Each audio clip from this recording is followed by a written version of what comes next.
And we're back once again. Sorry for the technical difficulties, but we've got things rolling once more. And while we were away, we saw that Ethan Bazin caught 11-yard touchdown reception, that is, from Angel Amagar. And that was with 6:48 remaining. And the ball was thrown in the end zone, again, from Almaguer to Bazin. And Ricky Garcia, who also is a lineman on the team, hit the extra point. He does the kicking and the punting, so it's now 7-0. And with 6:41, we see once again it is the Diamondbacks with the ball, and they will start out man in motion to the right, pistol formation, and with the ball, the pass is no good. A lot of pressure on the play, and on that particular pass, it was Jacob Rosales. He is a very, very talented quarterback. Battled with a right shoulder injury last year, but still threw for 23 touchdowns, only 4 interceptions, completed 61% of his passes, and that was after just completing 43% of his passes and no touchdowns as a freshman. So Rosales, now a junior, making the most of his opportunity, and very highly touted here in the Valley. This time he tries to hand it off, and no go as they try to work the line that time. But things were stacked up. And we will now go to 2nd and 5. Actually, a few yards were gained, more than I thought, but again, the ball will be kept by Rosales. He makes a fake and goes around the right side and gets the first down at the 49-yard line of the Mustangs. So it is the Pioneer team, the Diamondbacks, getting the ball into the opposition territory. And Rosales has a slot on the left in the backfield by himself. From the shotgun, takes it and doesn't get much going at all that time as he tries to take it up the middle. Very little. And on that particular play, coming up with a tackle, a couple of players, Mark Gutierrez among them. This time Rosales goes to the left side and will get the pass off down to the 30-yard line. And that time, it was a reception by Andrew Moss. So it'll be 3rd and short at the 30-yard line. Rosales will keep, and this time he will take it and get down to the 25-yard line. He will pick up about 5 yards on the play, and he is tackled that time by Lalo Cortez and also Jacob Bagstad.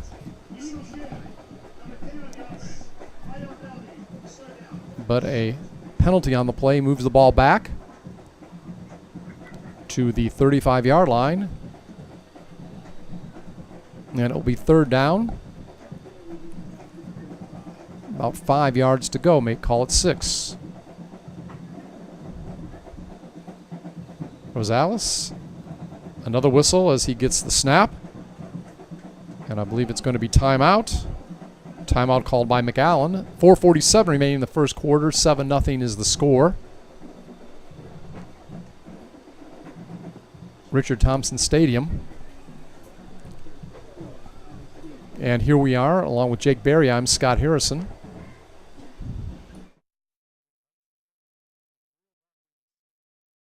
I don't know if we do or not. And again, we appreciate everybody listening on 956sports.com. Timeout. It's going to be 3rd down and 6 when we come back. Opening game of the year. Memorial did not have a chance for a jamboree or any kind of scrimmage due to weather. But Pioneer, they did. The Pioneer School did. We'll talk more about that as it goes on. Shotgun. Rosales going toward his right. Feels pressure, and the pass is incomplete. And again, nice pressure put on that time, but a flag on the play. And it looked like giving the pressure. We'll double check here in a second. Might have been Gutierrez. Again, it'll be 3rd down and 6. I believe an illegal receiver was downfield. So another penalty against the Diamondbacks will move them back. So it's going to definitely be 3rd and long.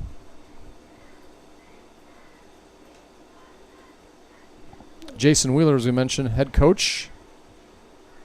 Done a nice job with this young program. And this time it's going to be 3rd down. 3rd down and about 11 to go.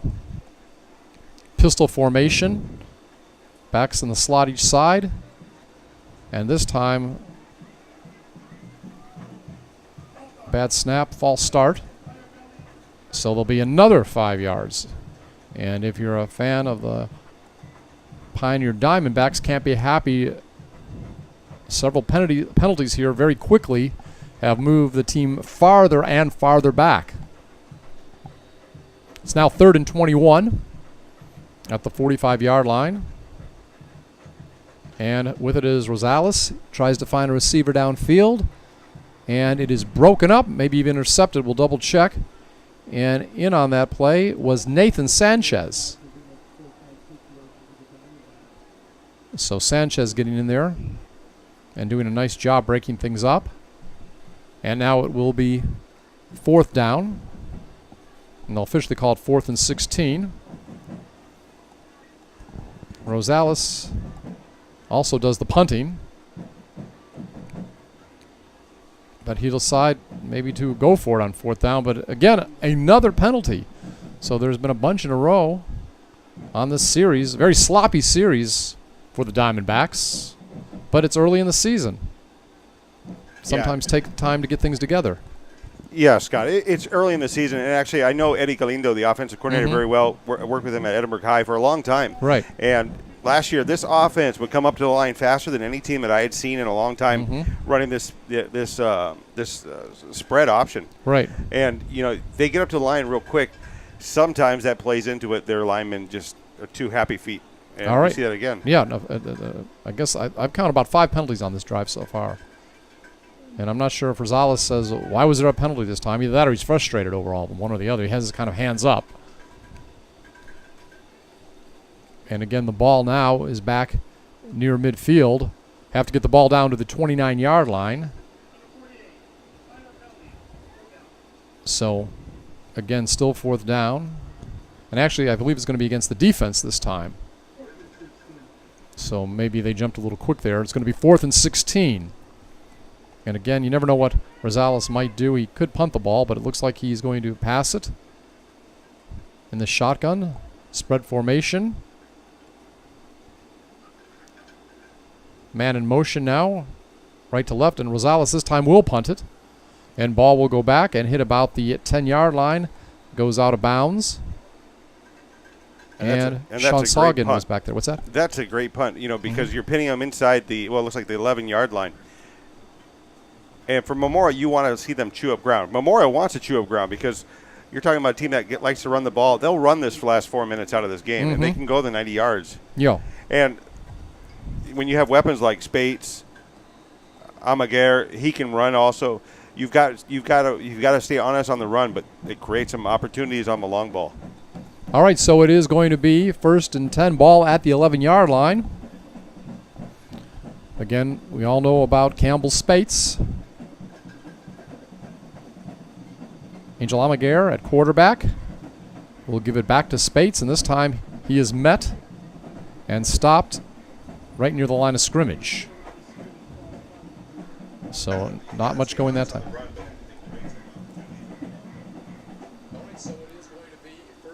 Now it will be 2nd down and 11. Loss of 1 that time by Spates. Beautiful night for football. Again, still warm at this time of year, but unlike other parts of the state, we're glad we haven't had a lot of rain down here lately. Pro set backfield, and the snap is fumbled.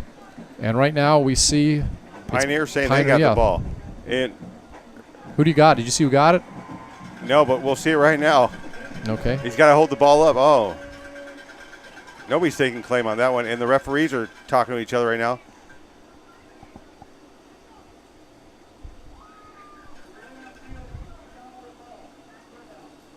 Oh, they're calling a third down. So a penalty, right? Although I guess he recovered it then. So he recovered his own fumble, I guess. All right. So it'll be 3rd and 10. Ball at the 11-yard line. 89 yards to go right now for Memorial. Just early in this game. 7-0. It is the Mustangs leading. Wide out on each side. Back split.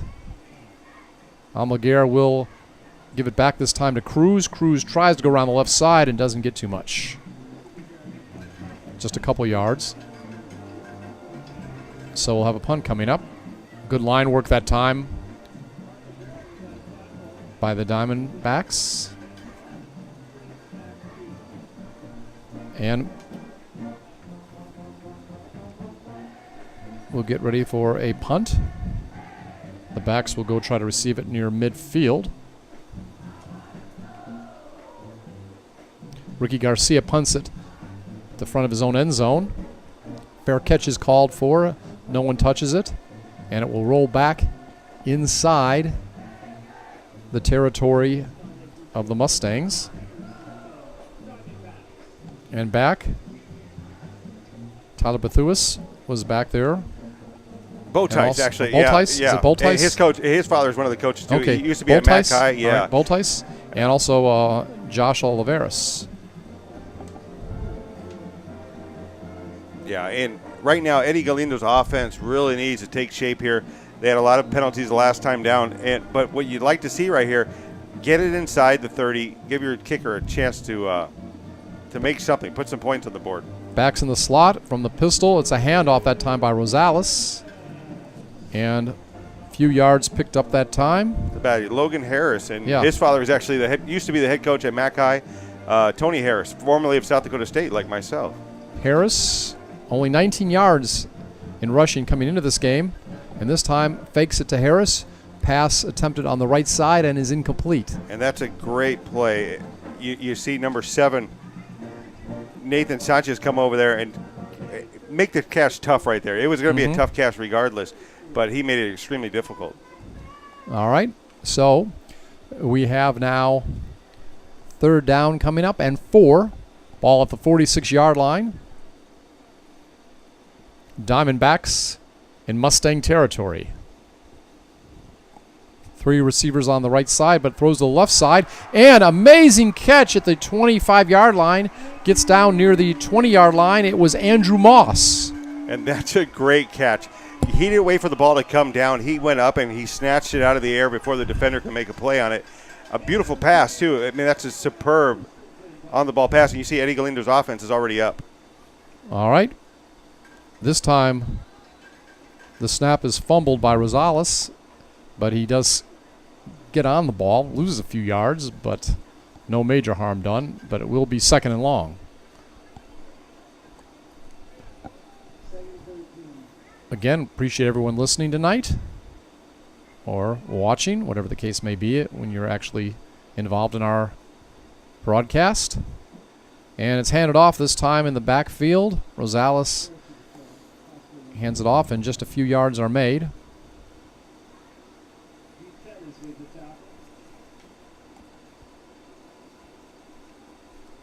And it looked like that time it was Logan Harris again.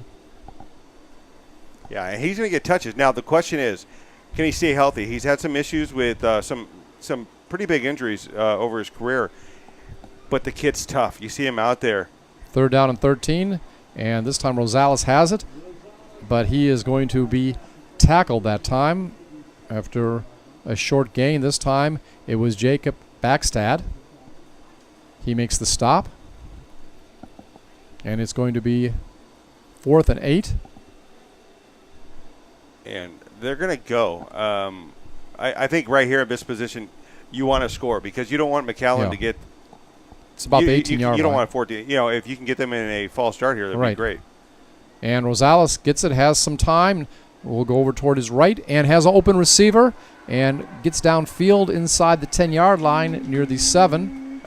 I believe it was Diego Perez. Yeah, I have to correct myself. I said false start. I meant encroachment, but a great play right there, opening it up and going to the underman on that one. Okay, so it'll be 1st and goal to go. Ball at the 4-yard line. And again, it is pitched out, and Rosales has a little razzle-dazzle there, Jake. Yeah, it's just a sweet, sweet play. Able to cut that back in and score on that one. We'll have to watch the replay. We're teaming up with Sherryland ISD, and they've done some great work here at Richard Thompson Stadium. You see what they're able to do. I mean, Pioneer able to come back. It looked like, you know, with all the mistakes that they were having, that this might be a tough night for them, especially against a great team like McAllen Memorial, but they really came back. And a flag is... It looks like we're going to have a false start. Proctor looked like he might pick the ball up, the holder, and try to throw it or whatever. It's Edgar Lozano, the kicker. They also have Eduardo Rios kicking the ball. I think they pretty much decided at game time who was going to be the kicker tonight for the Diamondbacks.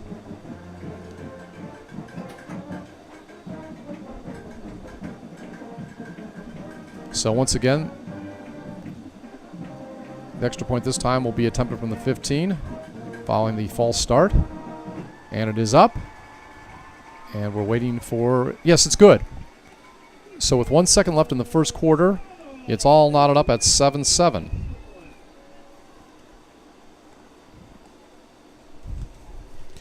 So, Jake, is this about what you expected tonight? Close game? It is. You know, both teams are well coached. Jason Wheeler, I've known him since his days at Los Fresnos.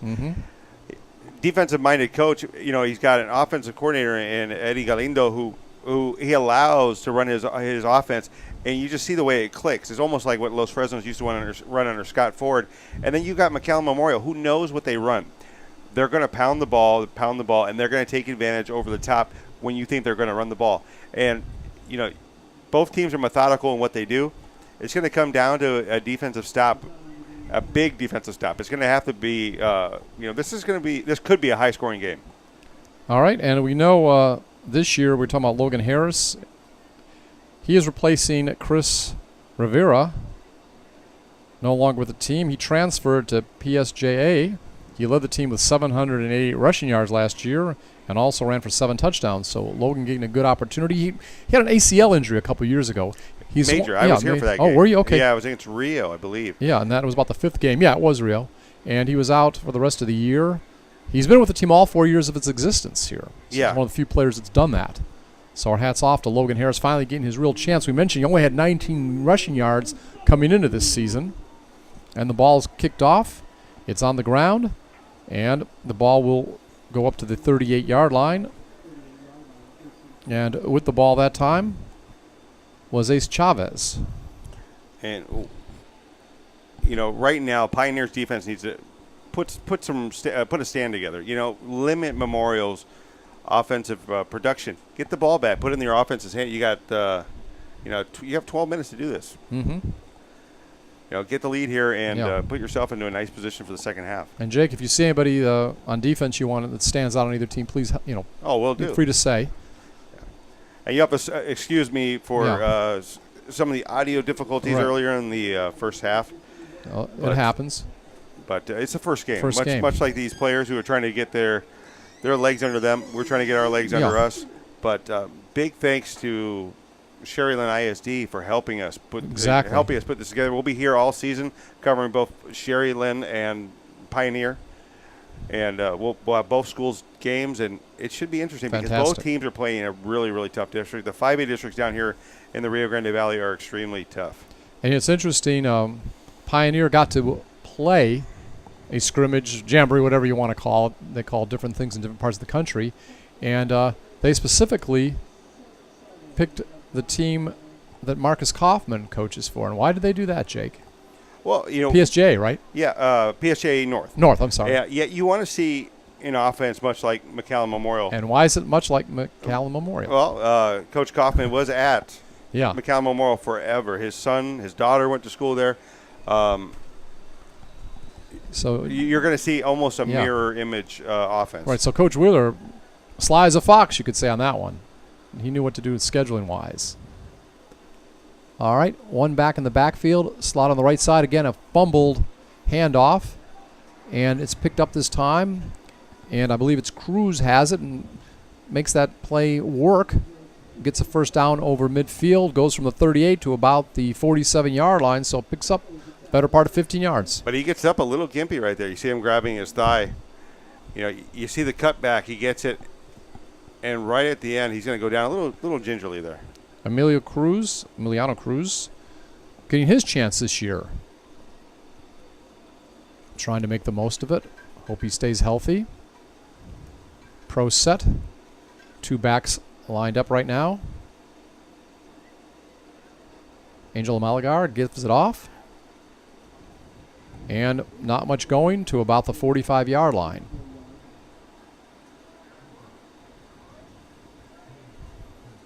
I believe it was Spates. We'll double check.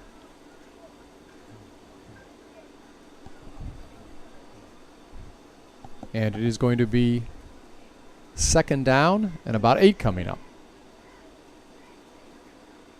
Nice crowd out tonight for both teams. Appreciate everyone supporting high school football.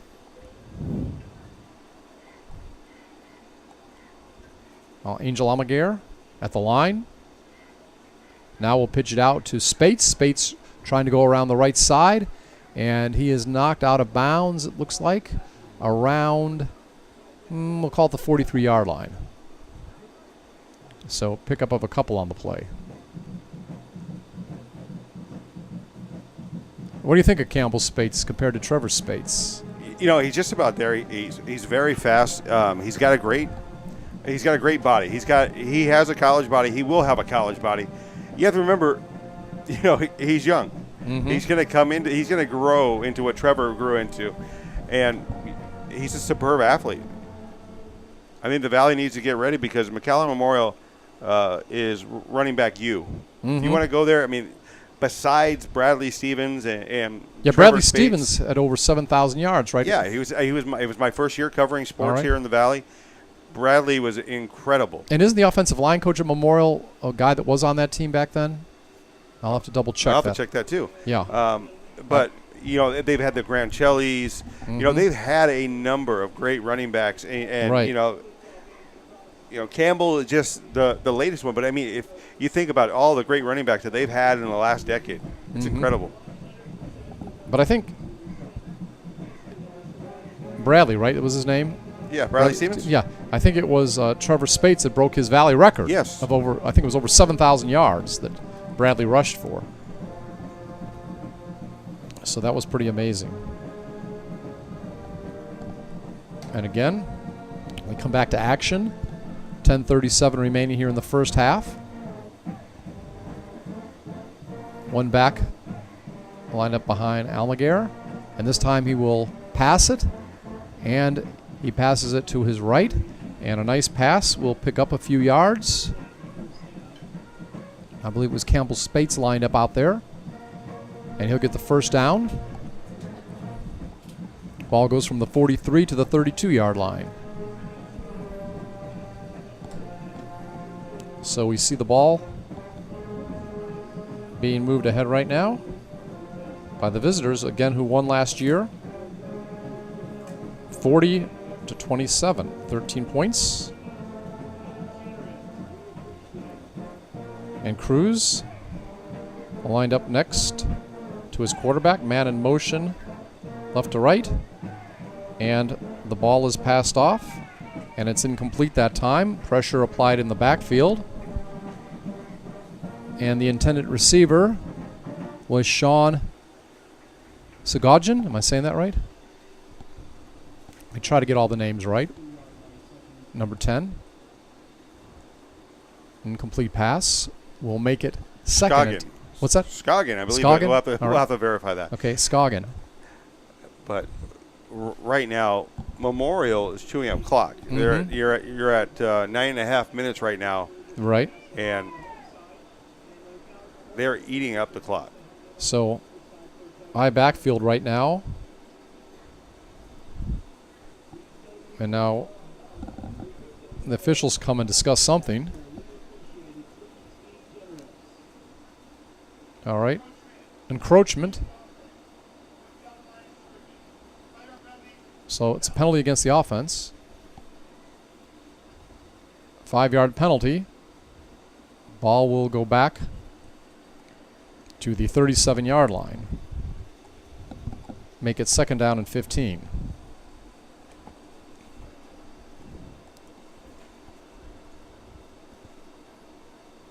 Both teams again 8-3 last year.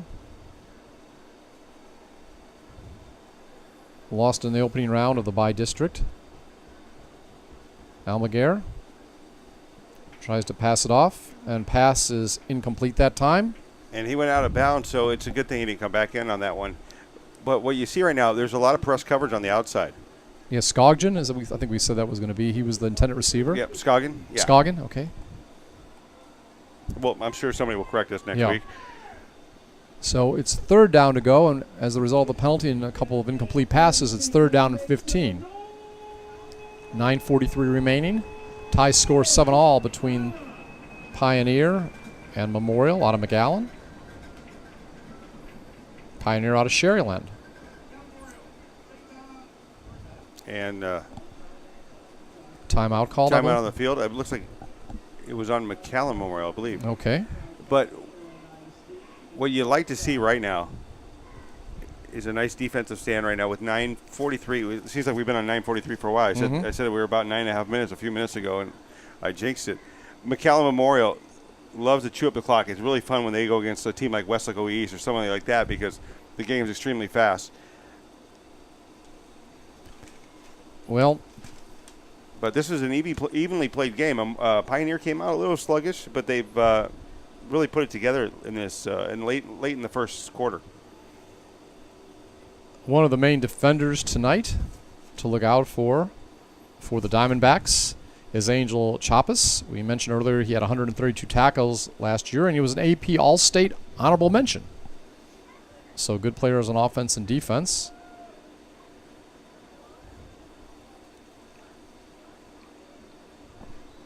Again, we're back to action. 3rd and 15. And back to pass is Angel. Tries to find his man open and cannot complete the pass. And that looked like a pretty ball, Scott. It looked like it was on the mark. And it just comes off the hands. I think it was 8. Yeah, that's Skoggen. All right, 4th down coming up. So, and, you know, a lot of people don't think McAllen Memorial can throw, but you look right there. He had great touch on that ball. The receiver just had to bring that in. Talking to Coach Littleton, you know, he said, we'll do what we have to do tonight. You know, everybody thinks we're just going to run the ball, but we'll take what they give us. And that's why he's been around 15 years, even though he's known for his rushing game. Backs in the slot on each side, one back in the backfield. That's Cruz. And the pass is thrown downfield, and it's caught.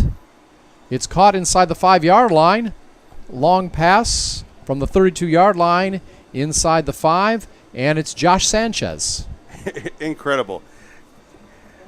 You think that you don't think that they could do it twice in a row, have an open man like that, and they go in and do it again. I mean, Bill Littleton, I don't want to say his offense has evolved, but it just seems that the offense has clicked and just been passing the ball more in recent years. 26 yards on that play. 1st and goal to go at the 6-yard line. Cruz has it, and he spins around, and he is down near the 3-yard line. And among the players in on that particular play, trying to make the tackle, we see number 50, Johnny Howell, and also number 7, Tyler. What was his last name again, Jake? Oh, Boltes. Boltes. Yeah. So it is going to be a gain of about 3. 2nd and goal to go. Again over center is Angel. He'll give it to Cruz. Cruz doesn't get much at all. Stopped after probably no gain. Good work by the line that time. So it'll be 3rd down and goal to go coming up. Clock moving, 8:10 remaining. Ball at the 3-yard line.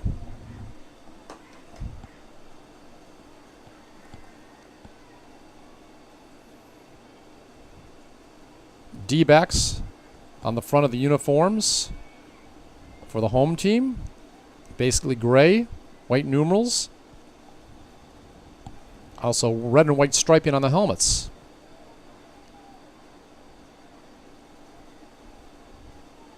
This time handed off. And it's going to be a touchdown. 3-yard run for the score. Guess who? Spates. Had 20 touchdowns last year. Rushes for 1 there. Yeah, and great holes created right there by the offensive line. Just chewing up the defensive line. And he goes in untouched until he hits red. So 3-yard run for Spates. And he gets his first touchdown of the season with 7:34 remaining here in the first half. Campbell Spates. You think he'll get more than 20 touchdowns this year, Jake? I don't think you even have to answer that to you. Well, 14-7 after the extra point, by the way. And the nicest thing for him is that he plays in 36A, and just like 31-6A, very top-heavy. Besides maybe Nicky Rowe, it looks like they won. Did they win or lose? They won last night against Edinburgh. And okay. Right now, Mac High is actually trailing Harlingen South. Coach Ritchie's team has come out firing this year. It's 24-0. Harlingen South over Mac High. All right. So, what have you thought about the defenses versus the offenses? Obviously, there's been a few miscues out there because of the early part of the season. But what is your evaluation so far as you look at these teams? Is the defense better, offense better? What do you think? Well, I think right now the offenses for both these teams are pretty good. Better than most teams in the Valley. Right. So, you're looking at defenses trying to catch up, but it's really hard if you're the Diamondbacks to stop this offensive running game. And, But having said that, they got down there on a really nice pass. 26-yarder. Went from the 32 to the 6-yard line. And 3 plays later, Campbell takes it in for the score. Campbell Spates, just a sophomore. As a freshman, ran for over 1,300 yards. His brother set the Valley all-time rushing record when Traylor was here. I think I did a game with you a couple years ago in McAllen. I think he rushed for over 300 yards and 6 touchdowns, if I remember, Jake. Against San Benito, I believe. Yeah. So I got to see him play once, and it was a real thrill. All right, Garcia, also a lineman, does the kicking. And I believe he's kicked a couple field goals over 40 yards, if memory serves me correct, talking to Coach Littleton. Remember, this guy's a lineman, too, so was it Lou Groza back in the early days of pro football when there was the AFL? I think he was a kicker and a lineman, maybe.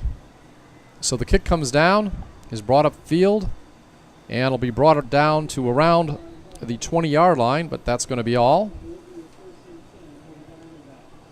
And that's where the Diamondbacks will start 1st and 10. And on the return that time, it was Diego Perez.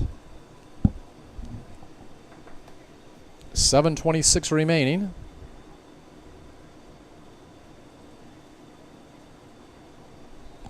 What do you think about Rosales, the quarterback, Jacob Rosales? I think he's solid. I think he fits Eddie Galindo's offense to a T. The D-backs offense, this no huddle up to the line offense, it needs a quarterback like him. And this time he'll hand it off. Actually, he'll pass it. He fakes the handoff. And the pass is incomplete. And you can't put that on him. No. It was a nice pass. Receiver should have caught it right there, but you see that he had some poise in there. Diego Benavides was the intended receiver. Broken up that time. Kalichi Nwachuku. Am I saying that close? Nwachuku, yes. That was like Chinano Anawaku, who played basketball last year for the Vipers. All right. Rosales will roll now to the right side and goes out of bounds. Finally pushed out by Nathan Sanchez, a linebacker. And he's going to pick up about 5 yards on that play, so it'll be 3rd and 5. What do you think about the you think Rosales has really good athleticism? He does. You know, he's for this offense. You need a quarterback that can run also. So not only does he have to have some touch on that pass, he's got to be able to. He's got to be able to keep the linebackers and the safeties honest. And he gets better every year. 23 touchdowns last year, and pass is overthrown that time. And the intended receiver on that particular play was Jose Garcia. Yeah, and Pioneer's going to have to punt here. I'd like to thank Marcos Burgers for helping us this season. They've generous enough to help sponsor us and make this game possible for us. And getting ready, Jake Rosales will punt the ball back from around his own 15. It's 4th and 5 to go. The ball is currently around the 27-yard line. Moving left to right in the first half is Pioneer. One back getting ready to receive the ball. And a timeout called by Sherryland, by the Pioneer, before time ran out. They were about to get called for delay of game. I think the flag actually came out, but they had called timeout in time. Yeah, and you want to make sure right now, you know, with 7 minutes left in the game, you don't want to give Memorial enough field to do some damage because they're going to run. All right. We appreciate our hospitality. Everybody here tonight has been very nice. It's always good to come over here and see what's happening in Mission, the Sherryland community. And Jake, it's good to be working with you again. We worked together during the Vipers games this past year. Now it's good to do some high school football.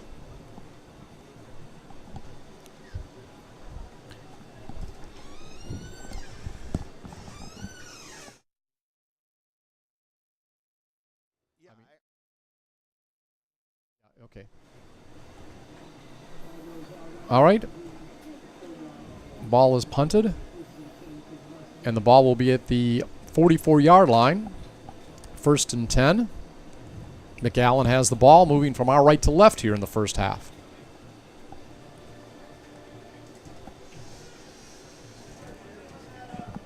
McAllen, as we mentioned, no chance for any preseason scrimmage with another team because of weather. Coach Littleton a little concerned about that. But I think overall they've come out pretty good. I formation. Angel Almaguer, the quarterback, gives it off to Spates. He spins around but gets not much at all that time. We'll call it maybe a loss of 1. Loss of 2, 2nd down and 12. So anytime you can drop Spates, you're doing a job there. And we'll have to see. Jake was talking about it. Could this be another time-consuming drive? Do you like the speed and quickness of the Pioneer defense? I do. I mean, it's really difficult when you want to tackle somebody, well, like Spates or anybody on this Memorial team because they've got a bunch of guys that are pretty big at their position. And Angel keeps the ball this time, and he is going to be tripped up near the line of scrimmage. We'll have to see where they gave him final progress that time. And coming up, trying to make the tackle, tripping him up, was number 36, Kyle Sullivan. Nice job by him. So it's going to be a gain of about 4. 3rd down and 8 coming up. Ball at the 46-yard line. McAllen still in their own territory. And we're seeing Cruz, Emiliano Cruz, in his first game getting a lot of work, Jake. Yeah, you know, he's doing a great job, and Coach Littleton's doing a great job of moving around his running backs. And Spates gets the ball, not much gain, much short of the first down. And after making the stop and clapping his hands, Hunter Rodriguez he was pleased. Anytime you can bring down Spates without much of a gain, you got to be happy. So nice lateral pursuit that time by Rodriguez.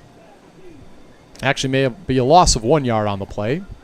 So ball will be 4th and 9. Garcia coming out to punt. Couple backs for the Pioneer trying to get it. It's going to be a fair catch, and it's called for at the 31-yard line. And getting the ball that time, Tyler Bultice. So it'll be 1st and 10 for the Diamondbacks. What do you think about you're talking about he's a coach's son. Tyler has a lot of athletic ability, doesn't he, Bultice? Yes, and he came in, they thought he was going to be a quarterback, and they move him to, receiver, they move him to defense. He's all over the place, but I think he's found his place on the defensive side. Okay.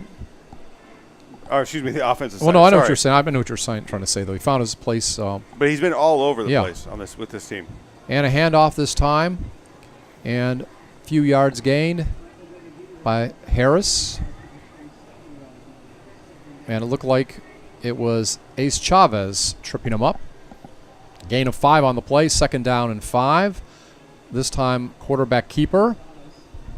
Rosales has it, and he is not going to pick up very much that time. Several players in on the tackle.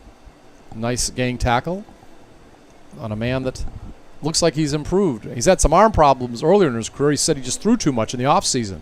But he's been going to some camps and getting stronger and feels he's healthy as can be. This time, as he gets the snap, there is a flag. False start. 5-yard penalty. So it'll be 3rd down and 12 coming up. As ball will go back inside the 20-yard line.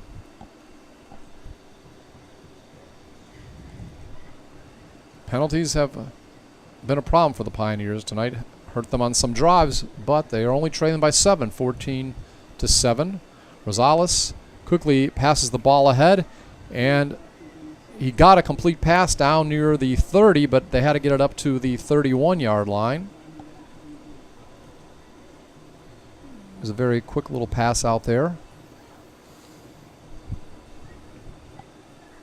I believe it was to William Proctor. And this is going to be a free play for Pioneer. He's going to go over the top. And almost a nice grab again over the outstretched defender's hands. That's right.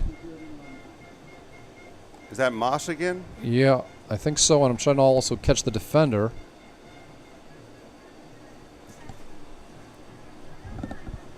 No, it was Luke Jones, wasn't it? Or 85, excuse me. Yeah. And the defender Yeah, it was Moss. was, I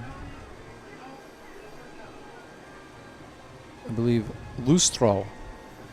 Izagani Lustro, I believe. So penalty. What was it, encroachment? Yeah, it was encroachment, so it was a free play Yeah. for Pioneer. All right, so 5 yards. 1st and 10 now. Rosales has it, and he will try to get a few yards, and he does, keeping it up to about the 38-yard line. So it's going to be 2nd and about 7. 3 minutes remaining, clock moving here in the first half. And Rosales will hand it off this time. Actually, he'll keep it. And he will run hard up to near midfield. And a solid run by him. Mm-hmm. He cuts the corner, and he goes right in between the linebacker and the corner and gets positive yards. You see him right here, just cuts it right back up. And it takes a Wachaku to stop him. I think Sanchez also helps out on the play, Nathan. And this time goes around the left side. And now near another first down. Michael Morales among those knocking him out of bounds. So it's going to be 2nd down and about 3. Logan Harris gets knocked down in the backfield. Not much at all that time. So it's going to be 3rd down and 5. Rosales alone in the backfield. 3 wideouts on the left side. He's going to keep it. He's going to try to spin around the left side, and he's going to pick up some yardage, and he may go all the way, and he does. 43-yard run for the touchdown. And you saw some pure speed there. Luistro, he turns his back on that one, number 24, but you just see him just turn the corner and go. That's some pure speed right there, Scott. I mean, that was just amazing to watch. I didn't know he was quite that fast. David Duran tried to chase him down, but he's a defensive lineman. And he got by Duran, and that was it. So 43-yard touchdown run. Extra point attempt coming up. And with the attempt, Edgar Lozano hit his first extra point attempt. It's up, and it's good. So with 2:01 remaining, it is 14-all, the Mustangs and the Diamondbacks. You're listening to football on 956sports.com. Wow. No, I think we're good.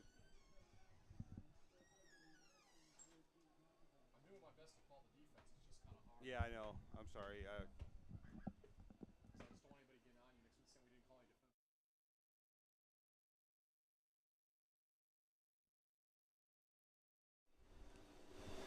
And we're back once again along with Jake Berry. I'm Scott Harrison. 2:01 remaining here in the first half. Richard Thompson Stadium in the Sherryland community of Mission. We're here in South Texas. Opener for the Pioneer Diamondbacks, host team here in the Mission area, tonight at least. And the Mustangs of McAllen. As we mentioned, both teams met last year, 40-27. It was the Mustangs winning. Coach Littleton, he has gotten to the third round of the playoffs several times. Not since 2011. You think you might go farther this year, Jake? Yeah, you've got to get past the Laredo teams, and the Laredo teams have been very strong. Was it Laredo Valley that knocked him out last year? I'm not sure which team. It was one of the Laredo teams, right, like you said. Yeah. I'm not.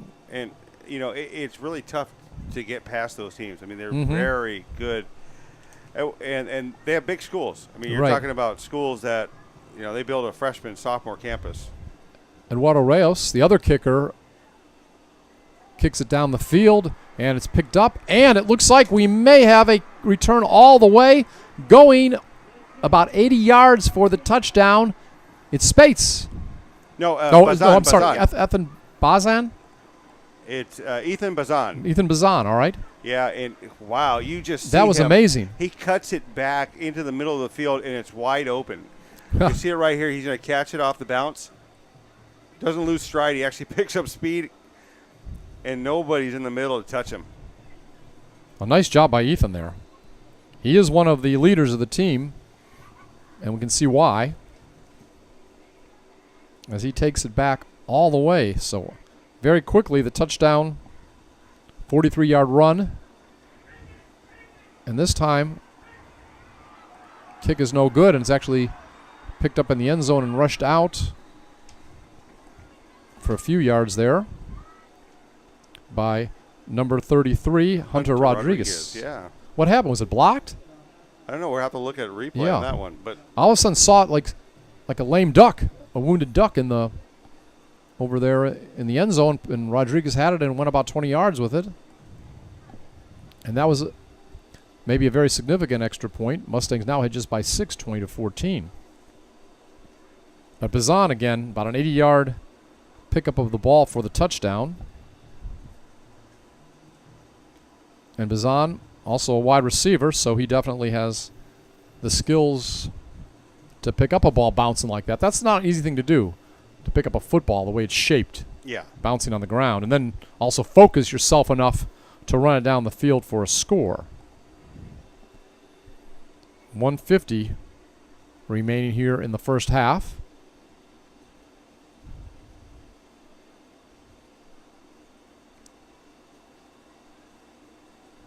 This is a pretty good series. And, of course, next week, Memorial. I haven't seen where Pioneers go yet, but I know Memorial plays at Weslaco East. So it doesn't get any easier No, and they've got Memorial has a very tough non-district schedule. I think that's on purpose, isn't it? Yes, because the district that they play in isn't as strong. They've got to do something. So you're playing San Benito, Los Fresnos. You're some just monster non-district games. All right, Garcia. Getting ready to kick it off. Ricky Garcia. A lineman for the team. Left tackle, actually. One of 3 players that is returning on the offensive line.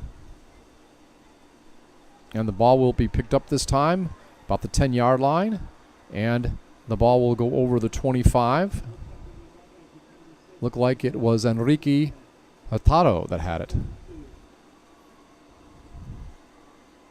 So what do you do right now with 1:42 left if you're the Pioneer team? Well, you're talking about an offense that just took it.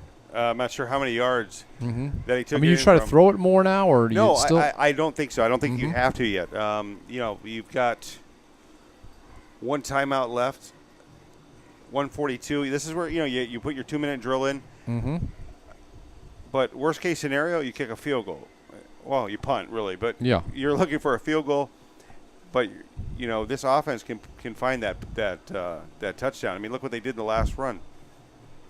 And the guy on the last play scored. The guy that was going to get the snap, Jacob Rosales, went 43 yards for a touchdown. Slots each side. Spread offense, obviously. But he will this time throw it to the running back. And he is not going to make it back to the line of scrimmage as he tries to go around the left side. And that was Logan Harris. Yeah, yes. but he did get out of bounds. And so with 1:35, you've got to get – you're looking at, 60 yards more or less that you need to get for a field goal. So 1:35. My math is bad, though. So 2nd down and 13. And these kickers, they were still trying them out today to see who would start. So I'm not sure what their distance is. But this time the pass is complete. And we'll go over to Royal Cajero. And I believe he's knocked out by Nathan Sanchez. Roel Cajero. Okay. Yeah, it's okay. I got the Spanish ones for you. There you go. I appreciate that. But you would have liked to see him get out of bounds there. He was so close he could just step out of bounds, keep the clock in your favor. All right, this time it's a rollout by Rosales, and he is going to be taken down around the 45-yard line. I believe that time it was Jacob Backstad. Takes him down also. No, it looks like it was Lalo Cortez, wasn't it? Number 40?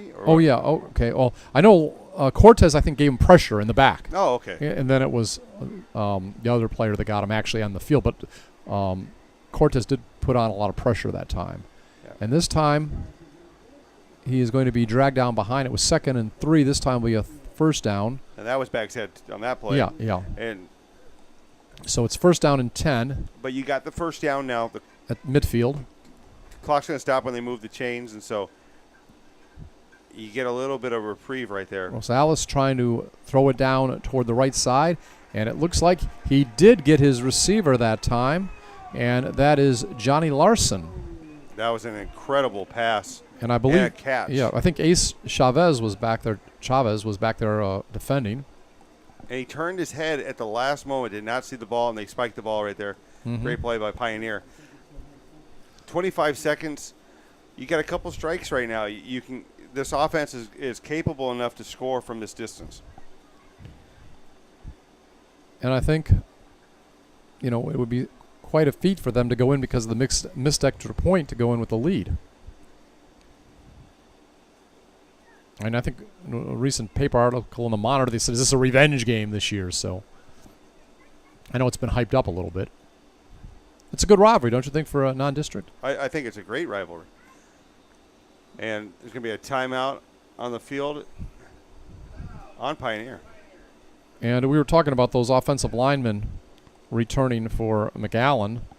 You have Mario Robles at center. We talked about Ricky Garcia, who also does all the kicking, number 66. And Aaron Ramirez. So some experience on the offensive line. For McAllen, they have 6 returning starters on offense and defense, 18 Letterman total coming back this year. Meanwhile, we're talking about offensive linemen. Among those that are key for the home team is Cameron Gould.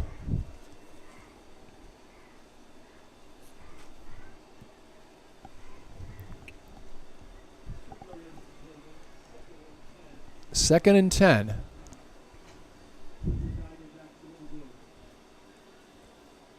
Ball at the 27-yard line. And they're going trips on the left side. Mm-hmm.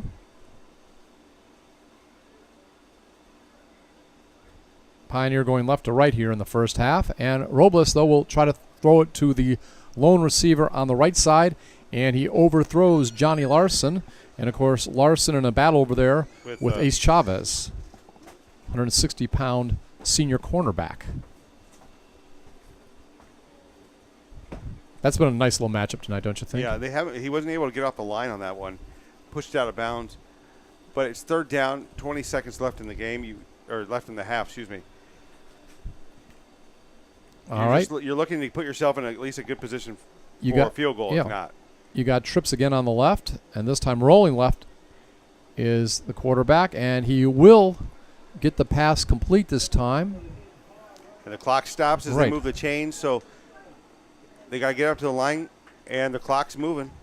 All right, it was Enrique Hurtado that got it, and he'll spike it right away. Rosales. And the kicking team's coming in. All right.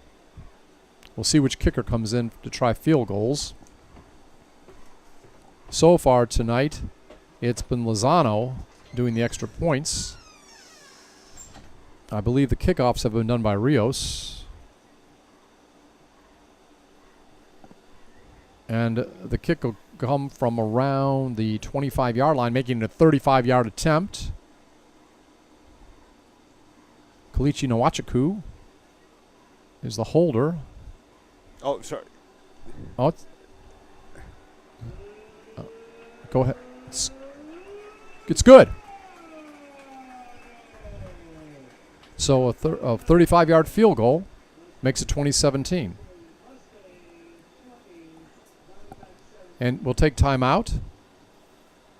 Again, Mustangs over the Diamondbacks 2017. You're listening to 956sports.com.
And we're back once again, getting ready for the second half along with Jake Berry. I'm Scott Harrison. Glad you're aboard on 956sports.com. We are in Mission, Texas, in the Sherryland community. It's Richard Thompson Stadium, and we are the opening of the football season for both of these teams, and they are giving us our money's worth. As from McAllen, it is the Memorial Mustangs leading from here locally, the Pioneer Diamondbacks 2017. And right before the half, a 35-yard field goal made it within a field goal of the home team tying it. So they are definitely getting it going this game. Remember last year they lost by 13, 40-27. And Ethan Bazan, he has been responsible for a pair of touchdowns for the visitors. First was an 11-yard touchdown reception by Angel Amagar, and that was with 6:48 remaining in the first quarter. Extra point was good. And then Jacob Rosales, he answered later on in the quarter with a 5-yard touchdown run. He, of course, is the quarterback for Pioneer. The difference in this game, the only person that has scored besides Bazan and Rosales has been Campbell Spates, the young man who rushed for 1,300 yards and 20 touchdowns last year as a freshman for McAllen. Well, he had a 3-yard touchdown run, and that put his team ahead, I believe, 14-7. And then it was Rosales with a 43-yard run around the left side. And immediately, this is with a couple minutes left in the first half, it was Ethan Bazan getting the kickoff, picking it up as it rolled on the field and going 80 yards for a score, making it 20-14. And I think I didn't mention that after Spates' touchdown, the extra point was no good. The kick was no good. And that put the home team in position to move downfield and get a field goal right before the half by Edgar Lozano that makes it 2017. Before we kick off and see the home team get it to begin the second half, any first half comments, Jake? I thought this was an evenly played match. I thought Memorial had a couple hiccups as far as on some drives, and same with Pioneer. You know, early season jitters, but I think the second half you're going to see two offenses that are finely tuned, getting after it, and it's going to take a defensive stop to win this game. Do you think Spates, we talked about all the yards he got last year, do you think the defense for Pioneer contained him pretty well? Of course, Emiliano Cruz was used quite a bit in his first start for McAllen. Yeah, what I think you see in this game is that Coach Bill Littleton for McAllen Memorial is really doing a great job of rotating his backs, who's getting when they're getting their touches. And for Pioneer, I mean, you got to stop the QB. He's going crazy out there. You know, when Rosales is out there, just crazy things happen. I mean, you see him just burning down the sidelines, scoring touchdowns. I didn't realize he was as fast as he is. I'll have to tell my good friend Greg Selber that he was right. The kid is everything he said he was. He threw for 23 touchdowns last year. Yeah, he has great touch on the ball. We saw him play last year, but you know, you can see what a season does, and the kid's mature beyond his means. And he definitely is. And of course, Logan Harris getting his first start tonight, a coach's son. And he had only touched the ball 19 times coming into this game during his 4-year career. But he is going to try to make the most of it, and I think Logan has looked pretty good, Jake. Yeah, he has. You know, you're talking about a kid who suffered through some big injuries, and, you know, he's come out the other side, and he's playing well. And we were going to open the window for the second half. It doesn't look like that's going to happen. A little too windy. Yeah, a little too windy. So nice breeze if you're out there. Nice breeze, yeah. You were upstairs for a bit outside. And again, we have the Ricky Garcia with the second half kickoff and a nice return for Pioneer as the ball is moved up near the 40-yard line. And I believe coming up with the ball, it was Diego Benavides. Yeah, and what you're going to see right now, let's see what Pioneer has done at halftime as far as the adjustments. Eddie Galindo, when he was at Edinburgh High, he was kind of saddled behind the wing tee, had to keep wearing the wing tee, wanted to run his own stuff. Finally got here, he's able to run the spread just like he's always wanted to, and they're fast, they're quick to the line. We'll see how they do in the second half. All right, Jacob Rosales in at quarterback. Spread formation. Right now, a little confusion. Getting a wide out there. And we have 3 wideouts on the right side. Empty backfield and just too much confusion. So before we even run the first offensive play of the second half, timeout is called by the Pioneers. And that timeout, now one of the 3 is gone. That could come back to haunt the Diamondbacks later in the game. Yeah, you have to wonder what happened there for the Diamondbacks. I'm not sure. Pioneer came out there, was getting ready to line up, and well, they just couldn't get the formation set. Yeah. One of the backs didn't know where to go. I think he was supposed to be a wideout. Maybe he thought he was supposed to be in the backfield. Just a little confusion, early season confusion. And you don't mind it when it's when it's in the non-district schedule, but when you're playing a team like Memorial, you really can't have these kind of hiccups if you want to win. Good crowd out here tonight too, Jake. Yes, very good crowd. Both sides. McAllen High School is playing Harlingen South. They're trailing right now, and there's some big games this evening. All right, 1st and 10 near the 40-yard line. Rosales will pass it right away, and a receiver wide open near midfield. Kalichi Nawaku. Oh, no, sorry. That's McAllen Memorial. I'm sorry, I got the wrong Will side. Proctor. Yeah, Will Proctor, I'm sorry. But he dropped that one. Yeah. So had it right in his mitts and just dropped it. Even the announcers have to get through the preseason jitters. Yeah, it's early season jitters. So Scott, you're going to be doing some games over in Weslaco? Yeah, and next week I'm going to get to see Memorial again. They're going to play Weslaco East. It's supposed to be one of the better games. That's going to be a great game. That's going to be fast. Season. You'll be done by 8:30. And Rosales hands it off right away. No go right through the center of the line. And it was a nice play there. So we are going to have 3rd down and 7. Pickup of 3 on the play. I believe that was Logan Harris on the run. Update from McAllen. It's 24-7. Harlingen South over Mackay. Again, up the middle goes Harris. And he is going to get down near the 42-yard line. And so he's going to pick up about 15 or 16 yards that time. Nice run by Logan Harris. Actually, he picked up more yards on that play, or just about as many yards on that play that he had in his whole varsity career coming into this game. He only had 19.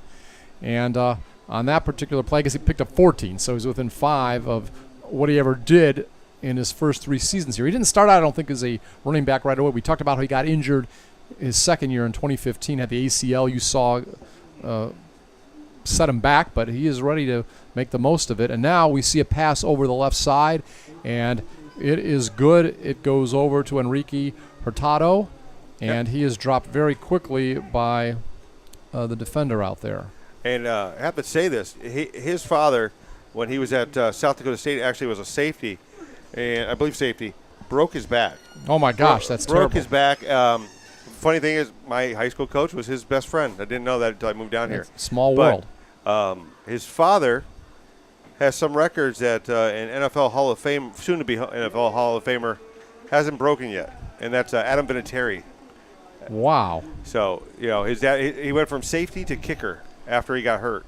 So, you got to but right there, Pioneers moving the ball. Yeah, Scott. Rosales made a nice run that time, and he was tackled on that play. It was number 40, Lalo Cortez, but he gets up near the 30-yard line on a long run. And this time, though, trying to go around the right side, there is no go for Rosales, and he is brought down very quickly. Yeah, and that was a end around right there. And actually, was it Rosales who was running? Or no, it was an end around to the receiver. I'm not sure who the receiver was. Let me see. But I believe it was Roel. That one, I say, Eddie should remember that one from his days at Edinburgh High. They never really. It was the Menchaca end around. Trips left. Rosales thinks about keeping it. Tries to throw it downfield. Oh, my goodness. And pass is incomplete to William Proctor. Proctor being guarded on that play by Sean. What do we finally decide his last name was? Sean? Skagen. Skagen, okay. All right, we'll find out next week if we're wrong. Oh, you will, because you'll be doing his game. Yeah. But on that play right there, that's Will Proctor's second drop in the second half. They're gimmies right there. He's got to pull those in. He's too good not to. All right, we have 3rd down and 13 coming up. Ball on the 33-yard line. Shotgun. Rosales tries to get it ahead, and this time The ball gets down to Proctor. It's about the 24-yard line, still short of the first down. So I believe Garcia was out there making the tackle. And we are going to have a fourth down and about 5. Ball has to get to the 20. They're going to call a false start. It looks like it's going to be on the running back. It's not going to be Harris. It's number 27, Michael Benavides. Okay. Michael Benavides, by the way. And that's the thing. At an offense like this, you get up to the line so quick. You want to go, and all your linemen want to go, your running backs want to go, your receivers want to get going. And it's that slight pause that gets you. Doesn't take long. By the way, Pioneers competed in the championship bracket of the 7-on-7 tournament. Jake, you cover that. That was the first time in school history. Yeah, brought to you by 956sports.com, by the way. So we wanted to get that in hosted down here in Mission and Sherryland. Mm-hmm. So, and Pioneer, excuse me. Pioneer, Sherryland, and Mission Vets. Well, did a nice job there. And we're talking about Benavides. Last year, Michael rushed for 589 yards and 5 touchdowns. So, this is very fortunate for Pioneer. They get a little offsides call here on McAllen Memorial to move the chains, or not, excuse me, move it up to a manageable fourth down here. So it's going to be 4th down and 4. Ball at the 24-yard line. Moving from right to left is the home team in this half. And Rosales thinks about keeping it, and he decides to throw it at the last second and overthrows his receiver down inside the 5-yard line. Roel Cajero. Yeah, Cajero right there. Look, let's just talk about the defense in general for McAllen Memorial. Great job of containing the quarterback. Don't let Rosales run. And everybody stayed with their man. He had nobody to throw to there. I believe one of the guys putting on the pressure was number 90, Marco Gutierrez. Yeah. And so what you're going to see right now is McAllen Memorial holds on the opening drive, and 8 minutes left. We'll see how long it takes them to get down the field. I want to say court. I mean, too used to basketball. Yeah, Vipers time soon. 1st and 10 at the 24-yard line. Pro set. And ball is handed off this time to Spates. Spates goes around the right side. He's got some running room. Yeah, got up to about the 35, but a flag. Yeah, as they say here in Sherryland, there's some dirty laundry in the field, which means a flag. Good thing is we're in here. We don't have to hear that often. That's right. All right. Dirty laundry on the field. That's an old song by Don Henley, by the way, people that are into classic rock. He's a member of the Eagles. So they'll start at 1st and 20.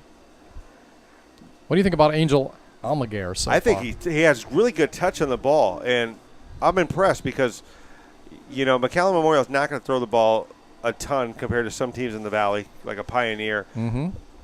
But when he's thrown it with touch, with accuracy, with a little bit of moxie on it, and he runs extremely well.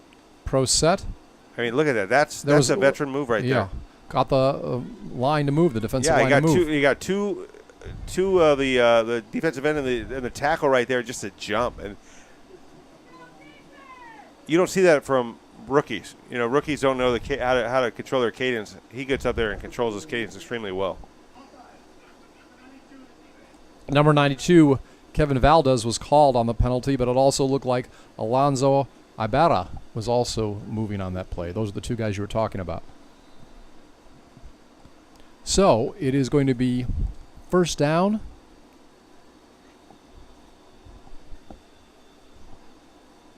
Ball's at the 18-yard line. Handoff to Spates once again. Spates moves around the right side, and he'll get some yardage down to about the 32-yard line before he is finally knocked down on that play by Angel Chapa. We talked about him, leading tackler last year, the linebacker for the home team. And Chapa, honorable mention All-State AP. I'm sure you're very familiar with him. Yeah, I mean, both these teams last year had a ton of All-Valley. I mean, to get All-State, it's another level. But so gain of about 14 on that play, 2nd down and 3. And this time, once again, Spates gets it over on the left side, and he is going to be close to the 1st down, gets about 4 yards before he is finally brought down on that play. Looked like Nathan Sanchez came in from the linebacker position. And it looks like they're going to start giving it more and more to their big horse out there. I think he rushed the ball 160 times. I asked Coach Littleton before the game, has he got any kind of like pitch limit for him? Any amount of carries he wants to give him a game? He says, no. We'll do what we need to do. Yeah, and at this age, they're conditioned. The injuries aren't as – they haven't had as many injuries as you see with somebody at my age. Shotgun back to the left of the quarterback, and it happens to be guess who once again? Campbell. Spates. Yes, Spates, and he gets about 6 yards on that play. 2nd and 4. Ball is at the 41-yard line. And he covers ground so well. You see him. There's no wasted movements like trying to. He knows when he has to juke, and if not, he's going to go straight line, go right past you. Slot left side. Spread formation this time. Quarterback will keep, and he is going to get a first down and much more, as he is still going inside the 40-yard line, maybe inside the 35-yard line. Yeah, looks like it. Yeah, and if that case, it would be about a 20-yard run that time. So a nice job trying to move the ball down the field on that particular play. And you got to give him credit. Angel Amagar has got the team moving. Yeah, Amagar does a great job of, and I'll have to look at who it was. I think it was the fullback, 32, Omar Garza. No, it wasn't. Sorry, wrong team. Emiliano Cruz knocked the stuffing out of the linebacker right there to create that opening. Down to the 36, and it looks like offsides. It looked like the defense jumped off, and now Spates goes up the field, and if it holds, it'll be a 36-yard touchdown run up the middle. And that is a run right there, and that was all created by Amagat with his cadence right there. Created the offsides. The defense kind of froze, and the middle was wide open for him to run it in. Is there anybody in the Valley that you've seen lately that can call a cadence like Amagar? You know what? It's too early to see this year because I've always. What about last year? I mean, this guy for his age is really doing good with that cadence. Yeah, I'm not sure. I'm trying to think. He's doing a really good job with it tonight. I mean, I'm impressed. So Garcia will attempt the extra point. 26-17 is the score. And after the turnover on downs, once again a long, quick drive, mostly rushing. Not all rushing that time, I believe. There's a flag on the play. I'll have to see what this is. And, Scott, a lot of teams are going no huddle, and they go into the shotgun. So they can't do is what Amaget is doing, where he can get up to the line and use his voice to draw people off sides. And the ball is up. It is good. 27-17. So Campbell gets his second touchdown run of the night. Earlier, he had one from about 3 yards. Now, I've gotten a couple different statistics, so I want to make this clear. I've seen in some stats he had 20 touchdowns last year. Others have told me 23, so I'm not sure. We'll just go with 23. Yeah, you don't want to take anything away from the kid. It's over 20 or more he had last year. We know that for a fact. Sometimes when you look at high school stats, you have people giving you different numbers. And maybe it was 20 rushing, 3 receiving or something. You never know. But, again, we don't want to take anything away from the young man. And he said Trevor was his mentor. You can't blame him there. His brother rushed for over 7,000 right yards when he was at school. I hate to do this when we're saying when we're covering both teams here, Sherryland and Pioneer. The Rattlers are trailing the Wildcats 45-0 in the. Who are they playing? They're playing Westlake East. Yeah. So, how much is it again? 45-0. Wow. But Westlake East, on our predictions, on our preview, Selber and I said that Westlake East could be the best team. Wasn't in the it that guy with the young man that rushed for like 2,000 yards last year on Westlake East? Yes. I have to look at his name again. It escapes me. I can't think of the name all of a sudden. But he's a fantastic runner. It'll be interesting to see how many numbers he gets tonight. Yeah. And I want to know how many of them were passing, because Westlake East does not like to pass the ball that much, and I'd like to find out, who Burgett, if Burgett let Lefevre throw tonight. All right. Garcia kicks off. Ball will come to around the 5-yard line, be returned over the 20, and the ball will go up to about the 28-yard line on that particular return. I'm trying to think. I think they scored in, 3 minutes the last time, Scott? So a little bit less than 3 minutes. So Pioneer's got to score here, because you don't want to let Memorial go up any more than they already are. Enrique Hurtado, wide receiver senior, with the return. 27-17. 5:12 remaining here in the third quarter. And again, Jacob Rosales at quarterback in the pistol. Slots on each side. And this time he'll give it off to the deep back, and he's going to get a nice little run up the middle. And that's Logan Harris. And Harris is having a great game for himself. Yeah, Logan you're talking nice about job. a kid that the injury bug hit him, and now that he's got a full season, going to have hopefully a full season under his belt, I hope he breaks the 1,000-yard back. Jacob mark. Backstad on the tackle. We've been calling his name a lot tonight at linebacker. And once again, we see the ball gets moved up the field. And it's down to, that was Harris again, right? Yeah. And the ball is now a first down and 10. It's at the 43-yard line. And Harris gets it again, and he'll get it over midfield. Gets about 8 yards on that particular play. So it's down at the 49-yard line. It's going to be second down and 2. This time a pass play. And the ball will go down to about the 45-yard line. Good enough for the first down.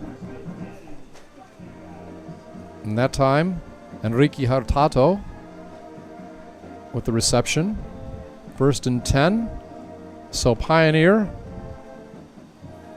decides we aren't going to give up.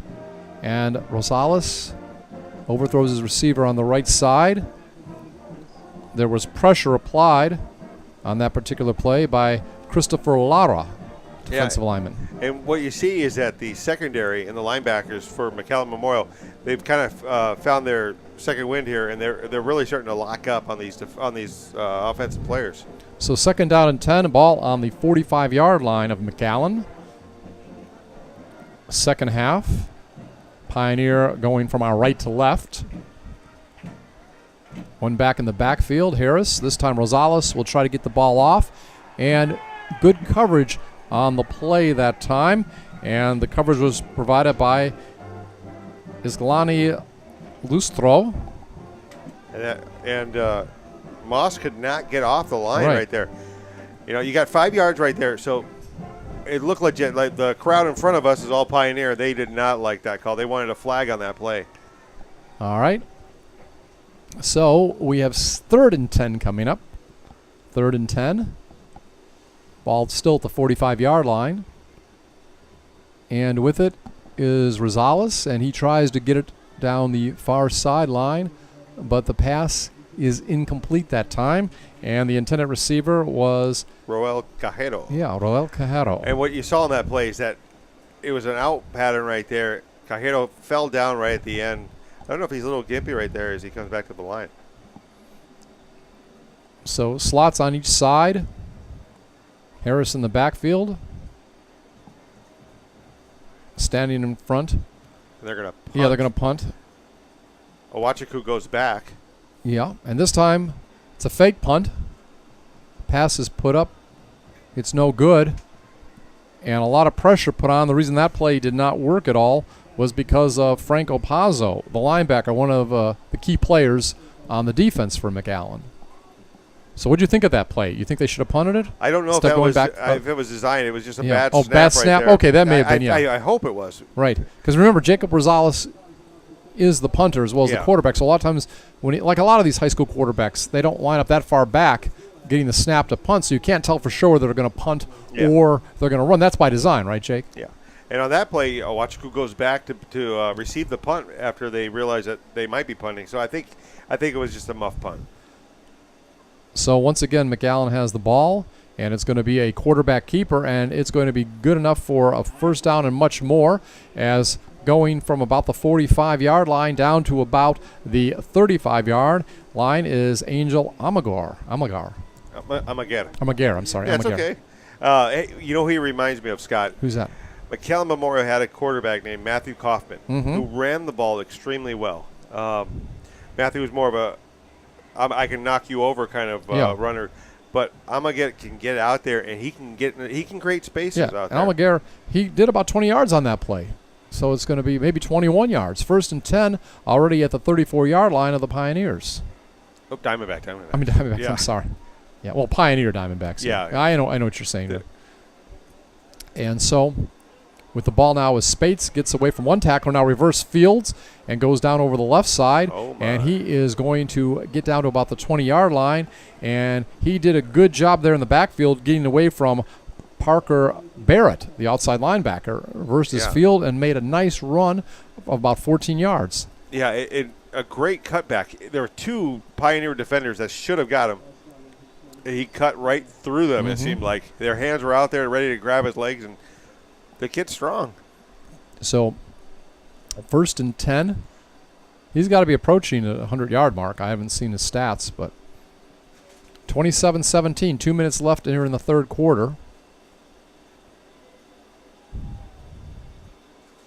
Almaguer this time will keep the ball, runs around left, and he is going to get inside the 10-yard line. Good enough for a first down, another gain of about 11 yards.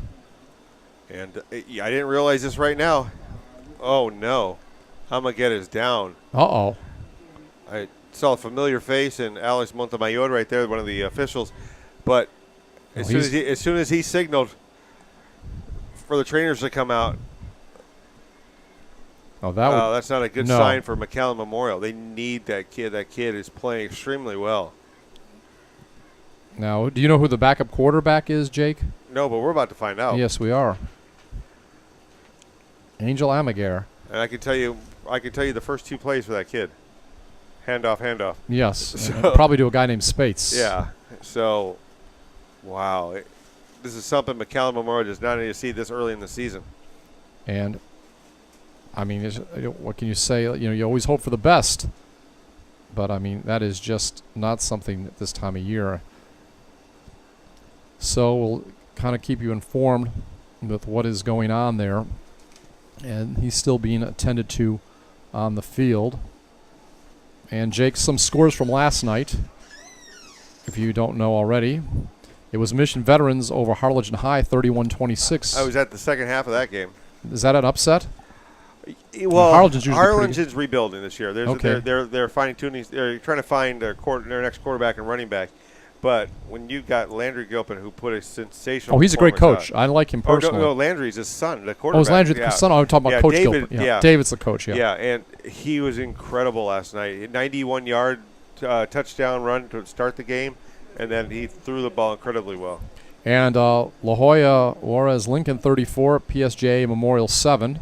McAllen Road 30, Edinburgh High 9, La Jolla High 20, Rio Grande City 7, and Brownsville Rivera 35, Brownsville Porter 14. Any comments on the rest of those games? Rowe is going to give McAllen Memorial a run. I don't know if they're going to beat them, but they're going to give McAllen Memorial a run this year. Rowe is extremely talented. Their receivers are extremely good. All right. But Almaguer is out, and it looks like number 10 is in. Sean Skagen. What am I saying? Yeah. All right, so Skagen will hand it off that time. It looked like to Cruz. It'll be inside the 5-yard line, so gain of about 5. If you can see it all, what they're doing to Angel on the sideline, please, tell me if you see him. They just getting him to the trainer's table right now, so they'll be looking at that. It looked like his thigh. All right. Hopefully it's just a Charlie horse. Mm-hmm. So Skagen, who's been playing wide receiver tonight, is the backup quarterback, obviously. And it's second down and goal to go near the 3-yard line. He's going to hand it off to Cruz. Yeah, it's going to be a false start, it looks like. Cruz trying to go up the middle.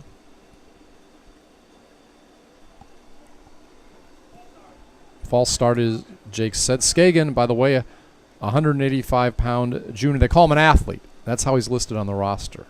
That's a new term. I never heard that when I was growing up watching football. Yeah, it's something that the colleges started to do when you probably weren't so much a receiver and you weren't so much a corner. Right. You're an athlete.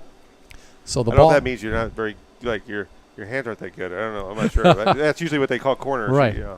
So the ball's back around the 9-yard line. And this time Spates has it. He's going to run around the left side. He's going to find some room. He'll get inside the 5 to about 3. So he picks up at least the penalty yardage. And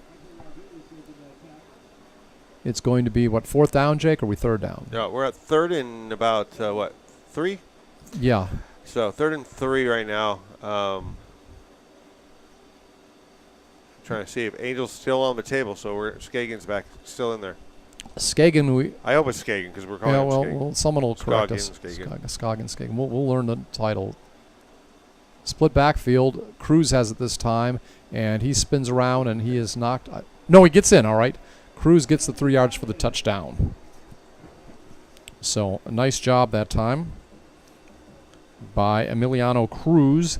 Gets his first touchdown as he took over for Emilio Mendez. Do you remember him? Yeah. He rushed over for 1,000 yards last year. Talk about Mendez for just a second. Mendez was like your ultimate scat back. If you remember, well, I'm a Vikings fan, so David Palmer, who played for them from Alabama. I remember the Deuce, they called him. Yes, a guy that could get out there and he could create his own kind of You remember him from pros. Yeah, I remember covering him at Alabama. Oh, okay. So his extra point was good. Yep. That guy's Sia. So it's now 34-17 as Cruz gets a 3-yard run. And like I said, looking at Cruz tonight, is he at all comparable, you think, to Mendez? Yeah. I think so. And you got that Batman and Robin thing going with him and Spates. Two running backs that really nowadays you need 2 good running backs because you never know what could happen. But it's also a nice change of pace. The defenses can't figure out who's going to get the ball, especially if you're really distributing the ball as well as Coach Littleton's offense is doing. They're doing a great job of mixing it up. They haven't had to go to any passes in the second half, really. I don't remember them passing. No. So, they've done a great job of creating separation. Magetta is out. Looks like he's still on the table, I believe it. And he hasn't got off the table yet. So we'll have to see if he comes back. But with Magetta out there, you have 3 good running backs, even though he's a quarterback. Yeah, he's still on the table. All right. So we'll have to wait and see on that. 5 seconds remaining. Garcia about to kick the ball off. Scott gave me the Hunter's binoculars.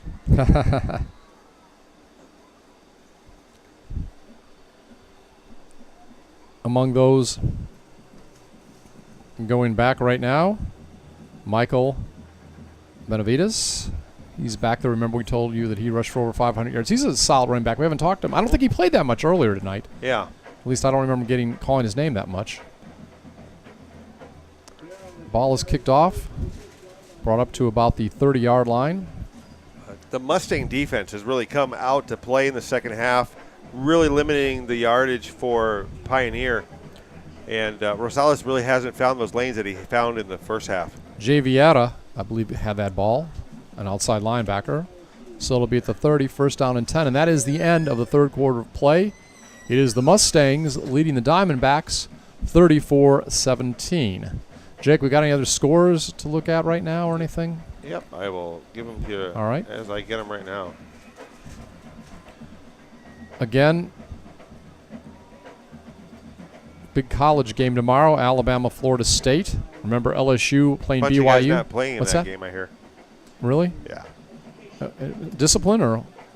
Well, who knows? They're Division I athletes. No, I mean, which team, though, are you talking about? I can't remember. I was just listening to them. I've been following a lot what's going on, with LSU and BYU. That game moved to New Orleans tomorrow at 8:30. Originally, I was going to go up and cover that game in Houston. I actually have press credentials to go to New Orleans. Got a friend of mine helping me out, doing some of the network coverage. Just San Benito, by the way, Scott. San Benito, which is probably the best team in the Valley right now, is trailing Laredo United 20-15. Mission High is up 24-6 over PSA North. Incredible job Coach Detmer's done over there. PSA North, rebuilding year. And right now the ball is handed up, and about a 5-yard gain on that play. And on that particular rush, it was Michael Benavides. By the way, Detmer's son, I believe, plays for BYU. Really? Okay, I think might so. Be Ties. Or Ties. One of them. I know one of the Detmers plays for that team. All right, and now Rosales will try to pass the ball off, gets it to a wide receiver open at the 50-yard line, far side of the field, and that'll be good enough for a first down. Looked like it was Rigoberto Reyes, I think, number 8. All right. So that was a nice gain on that play. I could be wrong on that one because I'm looking for him out there. It looked like about a 20-yard gain. No, I think it was Moss. Moss, okay. Sometimes at the far end of the field, it's hard to see the numbers. 11:31 remaining. No matter what happens in this game, I think both these coaches and their players can hold their heads high. I think it's been a good game, don't you, Jake? Mm-hmm. It's been a very good game. You know, I think Memorial has played exceptionally well in the second half. What is the? Did you see the penalty? He put his hand behind his head. What would he? Referee for a penalty? I think it's the running man. No, I'm not sure. It's back at the 30. So it must have been a personal foul. Personal foul? Okay. Yeah. So I guess about a 15-yard penalty then. I have a dance move with that. It's called the sprinkler. But Pioneers got to make some moves right here. Yes. They're going trips on the top side. Rosales hands it off to Logan Harris. Harris has a lot of room. He's going to get over the 50, yes? I believe it's actually number 27, Michael Benavides. Oh, so, Michael Benavides, I'm sorry. Yeah, a little bit slender. Yeah, he is. He would be your Tiki Barber, and Harris would be your Ron Dane. There you go. I like that analogy. So he gets a first down, gets a better part of 20 yards on that run. And actually, they're going with Benavides in the backfield right now. All right, Benavides. Well, we didn't see it much earlier. We told you he had over 500 yards last year. Benavides has it. Actually, faked to Benavides. Yeah, Rosales keeps it, just throws it away. And it looks like he didn't leave. I think they're going to say he didn't leave the tackle. The closest receiver at that time was, we'll double check. I believe they're going to call it intentional grounding on this. Or they're trying. They want to. Okay. Ineligible receiver downfield. Yeah, because I think it was. Okay, I was trying to figure out what they were calling. I'm not sure who was downfield exactly, but it was a lineman, I believe. So, ball will go back. We'll see where they actually mark it. They mark it at the 47-yard line inside Pioneer territory. And this time it'll be handed off again to Benavides. Short gain. Hits the middle of the pack and gets about 3. So about 2nd and 13. And this time a lot of players jumping. Interesting timeout, I guess. Interesting game going on in McAllen. Harlingen South is now only up 31-21 on Mac High. 11:15 left in the fourth there. PSG High is leading down in north 54-7. Economides is trailing. Oh my goodness. Brownsville Hanna 14-13. Wow. That shouldn't happen. Not from a team like Edinburgh Economides who made the playoffs last year. That means that 32-6A may be more difficult than people even thought it was already difficult. It might be even more difficult. And Brownsville Veterans is leading Edinburgh North 26-21. All right. Jacob Rosales at quarterback out of the pistol. And fake handing off to the deep back, tries to lob it up ahead and overshoots William Proctor. Proctor near midfield. Probably would have had an easy first down had he caught it. 3rd down and 13. Did you predict these teams to go slimmer records of last year, 8-3, win districts? I think Pioneer has a better chance of winning this district. So, they got to beat Nixon. They're going to have to beat Sherryland. Sherryland's losing right now big to Westlaco East, so who knows how they're going to be. But I think Pioneer has enough weapons to do that. All right. Pass incomplete that time. Over there on the right side. And the intended receiver, we'll try to see the number in just a second. It was number 80. And you have to excuse us. The lights are off in here. I believe that was Derek. Well, I'm not sure. I don't see the number actually on here, but That sometimes happens in early season rosters. All right, it's going to be 4th and 13. They're going to go for it and actually kick it at the last second. Rosales decides to kick. And it's going to go out about the 28-yard line. So decent field position for the Mustangs. Right. With 10:07 left in the first half. Yeah. Or, first half. Oh, no. Fourth quarter. Now, do you see, Jake? I do not see an 80 on the. I was looking for an 80 on the roster. I mean, is it just me? I don't. Okay. So we're a little handicapped there on one of the receivers, not knowing who they are. 1st and 10. Oh, do you think, I wanted to ask you, after this play, McAllen has it. Who's at quarterback now? It's Skagen. Skagen. Skagen. Yeah, Skagen's still there. I backfield. Gets it back to Spates. Spates tries to rush around the right side, and he's going to get a little bit of yardage, a lot of yardage actually, and he is going to finally be run out of bounds at the 45-yard line. So from the 28 to the 45, gain of about 17. He's really picking up the yards in the second half. Yeah, you see him just walk that tightrope down the sideline. It looked like he was going to go out with maybe about a 4-yard, 5-yard gain, and then just turned it upfield and got the first down. Memorial, 3 years in a row undefeated in district. Happen again, Jake? Yes. All right. You said that pretty quick. Nicky Rowe's the only one that can contend with them, but if they're moving the ball and playing defense in the second half like they are today, the rest of the season, I don't think Nicky Rowe can beat them. Even though Nicky Rowe is very talented. Mess up in the backfield. Scoggin is tackled very quickly. Coach Bobby Flores has turned an offense that was very pass-happy into a very well-rounded offense. And they have Raudel Garcia. Their running back is extremely good. I watched him last night, and he's like a little bowling ball out there. Loss of 4 on the play, 2nd down and 8. Ball is back at the 30, looks about like the 30, maybe 1-yard line. Split backs, slot right. Pitch over on the right side. And not much that time. I believe it was Cruz. We'll double check. Helmet comes flying off. Do you have to come out for a play in high school if the helmet comes off? Okay. So it's going to be 4th and 8, and you've got to expect at this situation that Memorial's going to punt.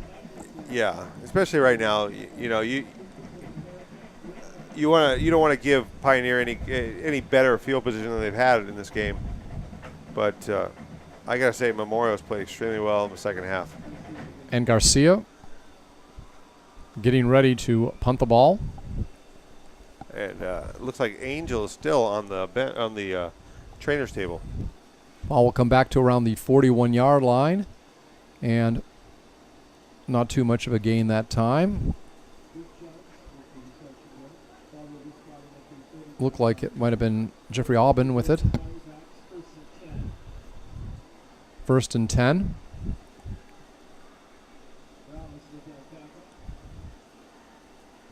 Ball's at the 47-yard line. 8:24 remaining. Mustangs ahead, 34-27. They led 20-17 at the half, so you got to give a compliment to the Mustang defense. They've held the Diamondbacks scoreless in the second half. You'd like to see Pioneer finish this game out strong, playing against one of the better teams in the Valley, even though Pioneer is a very talented and dangerous team. And Jacob Rosales keeps it this time, going to his right now to his left, and he will get near a first down before a couple guys come in and tackle him. And you look on that run right there. He stopped, found the next hole. It just seemed like he was able to anticipate where the next hole was going to be, made the cut, and you give it up to his receivers for creating those holes too on the outside. So it'll be 2nd down and short. Ball at the 44 inside Memorial territory. And the ball is going to be handed off this time to Logan Harris, right? Yeah, Harris does a great job. He was not tackled. He uses his hands to keep himself up and gets about 3 more yards off of that. All right, so it'll be 1st and 10. Right there. Never gets tackled. No, definitely a nice job on that play. Baltice was among those on the tackle that time. And now an incomplete pass down on the right side. Looked like it was for either Will Proctor or number 4, Roel Cajero. And by the way, on the play before, Harris gained 13 yards to the 29-yard line after the incomplete pass. It's 2nd down and 10. Midway through the fourth quarter. I guess Angels' injury is the only injury we've really seen tonight, right? At least obvious. Yes. The quarterback for McAllen. And thoughts and prayers to him. Hopefully it's nothing serious. All right. Jacob has the ball. Rosales. And he'll scamper past the line. And he's going to get a first down. Ball was at the 29. He's going to move it about 10 yards to the 19. Good scamper there. This time goes around the right side. Tries to pass it downfield. A little too high on that one. You're running a drag route right there, and he just threw a little high. But it's a tough throw when you got 3 defenders there. But it was on. It was there. It was just a little high. Nick Tovar among the defenders. 2nd down, actually 2nd down and 10. Rosales rolls to his right, does have an open receiver this time, and the ball goes down to the 4-yard line. Or 6. And Pioneers moving Roy the ball. They got to score quick here, Scott. Okay. I think it was Royale that got it again. Tackled by Tovar, it looked like. This time, pass thrown over the left side. No good, incomplete. A high jump there. No, they're saying he caught it. Did he catch it? That was a beautiful, sensational catch. Who caught it? I believe it was Moss. Okay, Frank Pazzo put on a lot of pressure, number 99, 215-pound linebacker. Well, there's the replay. Let's see if we can see. Beautiful catch. Down here, the 1-yard line? Mm-hmm. No, ineligible receiver. They're saying ineligible receiver downfield. So that negated like a 28-yard pass. There's the replay again. And the defender took a big swipe at it. Yeah. And couldn't get it. Put a big pop there. Play. Yeah. So the defender jumps over there near the corner, near the end zone. Can't get the ball. Receiver gets it, but then, again, we see it one more time. Look at that. That was one of the plays of the day, even though it didn't count. Rosales passes it over on the left side. Near the corner of the end zone again, no good.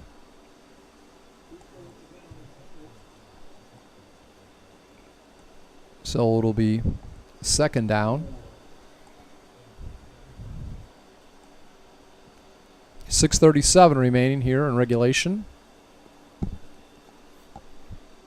Fakes the handoff. Quick pass. Broken up.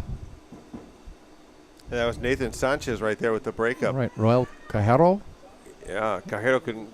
He was the intended receiver. When the defender's making a break on the ball just as well as you are, it's really hard to make that catch. All right, so make it 3rd and 10. Trips left, slot right. Empty backfield.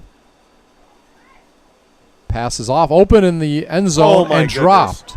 It looked like, who was the receiver? Was that number 1? Yes, it was. All right, so that was Kalichi. Oh, no, Proctor. No, I'm sorry, again, William Proctor. Yeah, I looked at the wrong roster again. William Proctor. Yeah, and he was wide open in the back of the end zone, sitting on the Pioneer logo. That's right. The closest to him, I think, was Michael Morales running toward him. But he had the room for it. So it's 4th and 10. And again, a pass toward the end zone. And that's caught by Proctor. But Proctor got it this time. So Proctor this time made up for it. Yeah. So he gets the touchdown. Makes the fans happy here with 6:15 remaining. By the way, did you enjoy those bands at halftime? I did. I did. And I thought the Pioneer band, I don't know what they did. It was something sensational, like World Market or something. Mm-hmm. So this is the first touchdown of the second half for the home team. Extra point attempt is up, and it is good. That was by Edgar Lozano. So it's 34-24 after the Proctor reception.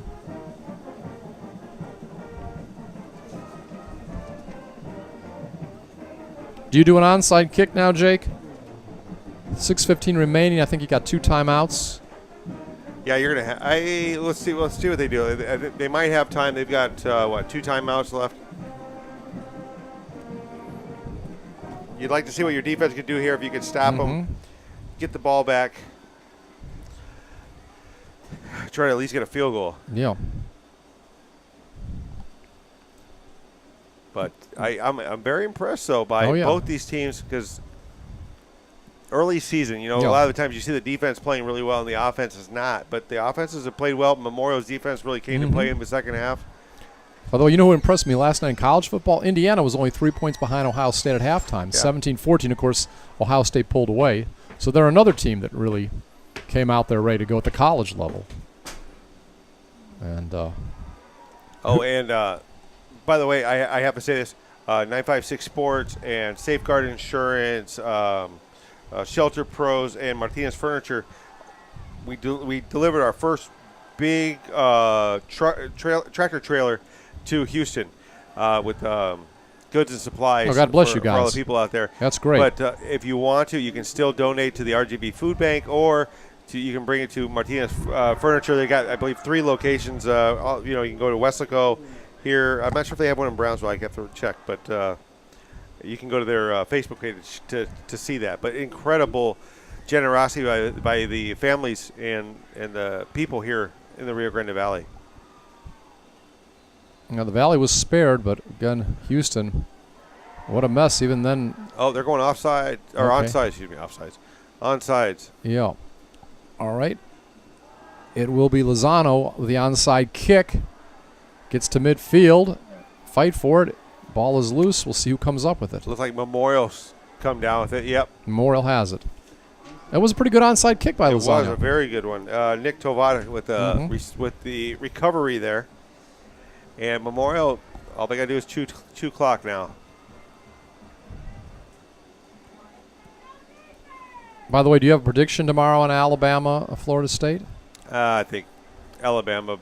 I think the spread is 7? Something like that, yeah.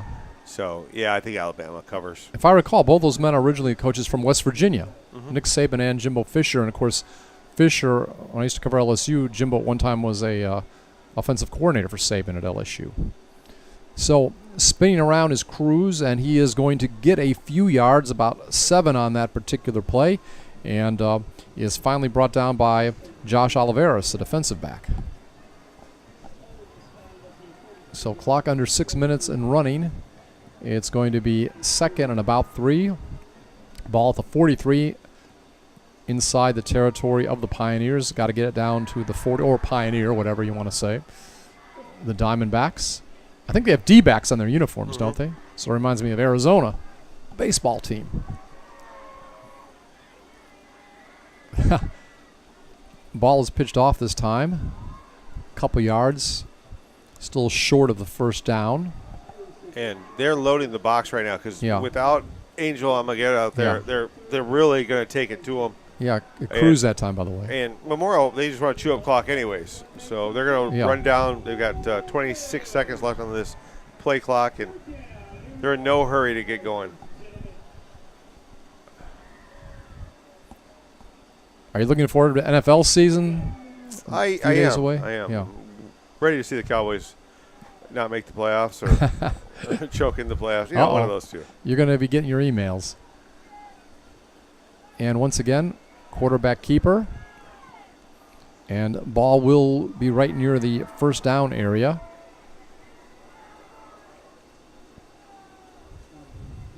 Sean Scoggin, still in a quarterback. What do you think of his athleticism on that keeper? I thought it was. I mean, he's a wide receiver, so he's got abilities, but yeah. But I'm saying it's a little different. How much different? It's a lot different than running a ball out of the quarterback position than running it as a wide receiver. Oh yeah, because usually when you're the wide receiver, you're catching. You know that you're gonna get tackled right away. This one you get to see it coming. Ball at the 39-yard line. Split backfield. Wideouts each side. Flags. That was all kind of messed up on that play. Does Memorial do double tights a lot? Yes. I thought so from what I've seen tonight.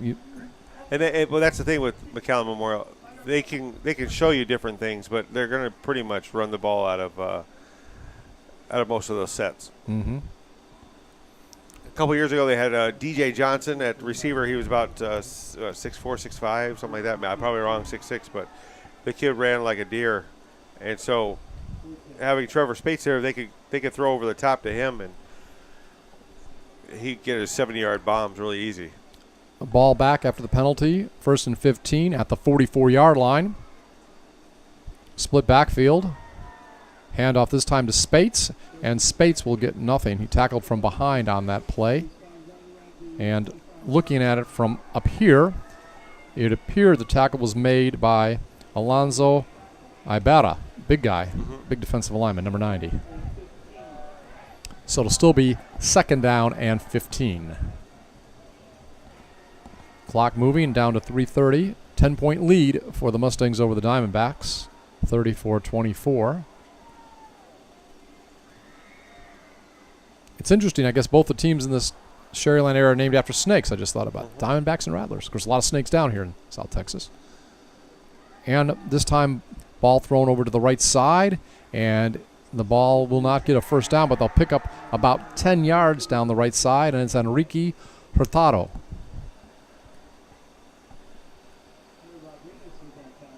So a lot of the penalty yardage, all of it actually picked up, plus some. And now, is there a timeout on the field, Jake? I see the...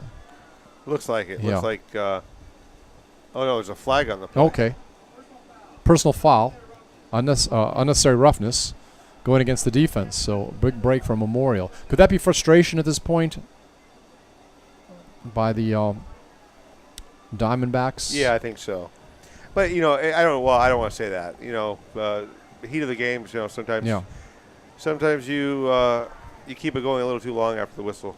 Ball now down to the 19-yard line following the penalty. So it'll be 1st and 10 from there. Clock under 3 minutes remaining here in the 4th quarter. Quarterback, one wide out on the right side. Split backfield. Moves over center. And Spates has the ball around the right side, and he is going to get about 5 or 6 yards. Now, I know we don't know who the quarterback's going to be, but do you like when McAllen runs the ball and the quarterback's over center, or in a kind of spread offense, like a shotgun or a pistol? McAllen Memorial is going to do it every time from under center. Okay. I don't think I've seen them that often go to a shotgun. I don't know when I saw them last time. So they don't ever do that, you don't think? Well, not as much as you would, other teams in the Valley. A lot of teams in the Valley have gone to the spread because, they see colleges doing it. Mm-hmm. McAllen Memorial, on the other hand, they know what they do, and they haven't changed since I've been here. The former coach in Westlaco, Tony V, he was, he stayed to the run. He lived and died by that. There's nothing wrong with that. A lot of things change. But you always see everything kind of comes back to the run. You have to be able to run. I've seen some games last night. Mission Vets, they were up big against Harlingen. Harlingen made a couple plays. It was if it wasn't for Landry Gopin and having a couple big plays, it might have been closer than what it was. You got to be able to run. You got in tight quarters. 2nd down and 4 coming up, by the way, and one timeout left for the Diamondbacks. The Mustangs have 2. 2nd down and 4, ball at the 19-yard line. 2:19 remaining. But you got to give it up to both these teams for playing tough games in the early part of the season. Their non-district schedule. No, you're right about that. High backfield this time. Pitch out over to Spates, and Spates will go around the left side for the touchdown. So he will go 19 yards for that touchdown, and that is Campbell Spates' 3rd touchdown of the game. So he's on a pace right now to get a lot more than 20 or 23 touchdowns this season, Jake. Yeah, and if their offense clicks like this, No touchdown. Penalty. No touchdown. I think blocking behind the back. Yeah, blocking in the back. So wipe out that touchdown. And, what do you think about his running style? He just seems so at ease when he was doing that. He is. He's very smooth. You look at him run right there. He's not trying to find the hole. He's letting the hole develop, and then he finds it after it's already happened. He's not you see a lot of kids pressing, trying to find that cutback lane. He knows where it's at. He said Trevor's his mentor. Of course, Trevor, if you didn't know already, has rushed over 7,000 yards with Stanford. How similar is their styles? Trevor, towards the end, he could really put his shoulder down and go into guys. And I'm not saying Campbell's not there. Yeah, he's only a sophomore. But he's only a sophomore. He's going to still fill out more probably. All right, and speaking of Spates, he gets the ball. Again, he actually jumps over an offensive lineman that's down and goes for the touchdown. Incredible. The distance on that, I was trying to see what it was. I'm not sure exactly. Yeah, I didn't have it on. Yeah. But he did get the touchdown. That's the main thing. If you're a fan of McAllen, if you're a fan of the Pioneers, at least you can say you're watching one of the great backs in the Valley. If you're a fan of football, you're going to enjoy his performance no matter what. In the big picture. Yeah. In the small picture, always don't like it when he does it against your team. That's obvious. But in the big picture, you know what you're watching. You're watching another greatness. Yeah. And Garcia puts the ball up, and it's good. You got to love a left tackle that does the kicking game. Mm-hmm. Both punting and kickoffs and everything. I mean, this guy's got to be really tired after a game, Mr. Garcia. He did. Okay, so now it's 41-24, and now Campbell officially does have his third touchdown. Like I said, didn't we see his brother get about 6 a couple years ago in a game? I thought when we were at a game he got over like 300 yards. Against San Benito. Yeah, I remember that. I was like say. So one time I got to see him play in person, and he had a nice young man to talk with afterwards too. He actually plays with a guy at Stanford, Jay Tyler, whose father's Herb Tyler, was an LSU quarterback, actually beat Notre Dame in the Independence Bowl in the 90s. And Jay played his high school ball at Newman in New Orleans. I got to do a year of his games when he was a sophomore. The key to that school, that is where Eli and Peyton Manning went, and Odell Beckham Jr. all went to Newman. So Trevor Spates has a teammate in Stanford that actually went to the same high school as all those guys. Wow. And that's Jay Tyler. And I don't know if Jay's still a quarterback. He was in high school. And Herb is a nice guy, too. Talked to him a lot of times. And he was several years, late 90s, quarterback for LSU. Not the biggest guy in the world. Didn't get past arena football, but he gave it a shot at the pros. So, 41-24. Mr. Garcia will get ready to kick it off. And he'll kick it on the ground. Ball will roll around the 15-yard line. Is finally picked up there. Ball is brought up and a nice run, and the ball will get down to near the 42-yard line. And I believe on that particular play, it was Diego Benavides that got it.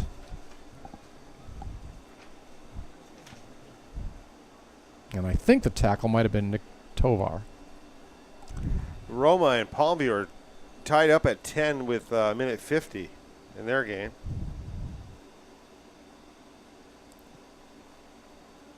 All right, ball is handed off this time. That's Logan Harris. Logan Harris has it, and he'll get a first down.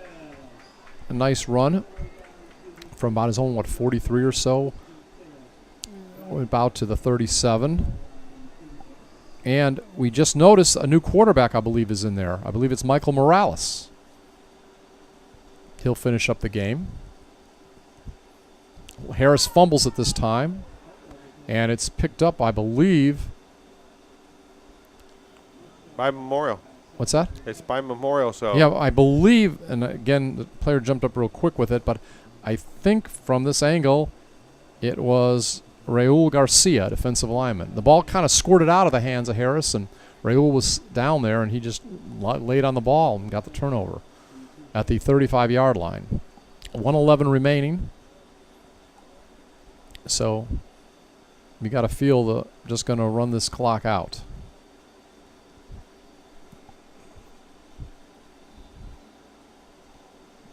A lot of the fans have stayed right to the end, supporting their teams. Appreciate that. Windy night. Going to take a knee. And so maybe another play or so, and that's going to be it. And Jake, again, your impressions of this game overall. I was impressed with you know? Pioneer in the first half, the way they were able to move the ball. Second half, I was really impressed with Memorial's defense. Memorial's defense came out and really took it to Pioneer. Like they were bruising them up. Or, you know, even the corners were really taking it to the receivers. And they've got some big kids. Mm-hmm. If you haven't seen this team, you got to go in public. Go see them in person. I didn't realize what a big staff you had. Look at all those credits. Yeah, McAllen fell to Harlingen South tonight, and Memorial will win. So McAllen ISD has 2 wins this weekend and 1 loss. All right. So we're down to the final 15 seconds. Players, couples say goodbye to each other that knew each other, I guess. And we will wind this up at 41-24. One of the keys, obviously, was Campbell Spates rushing for 3 touchdowns, 2 in the second half. We also saw a nice job by the quarterback, Jacob Rosales. I think he rushed for 2 touchdowns and passed for another. And also, trying to look at our notes here. Was it Ethan Bazan? I'm trying to think who it was. Bazan. Ethan Bazan had, I believe, a couple touchdown receptions. So, several of the players that stood out, at least on offense. We don't have a list of all the tackles here today, but good sportsmanship as all the players come out and shake hands. And I know for sure that next week Memorial goes to Westclo East. Do you know where Pioneer is next week? I don't have it right off the top of my head. No, I have to look at the schedule. Okay. I'm sorry, we don't have it with me right now. Yeah.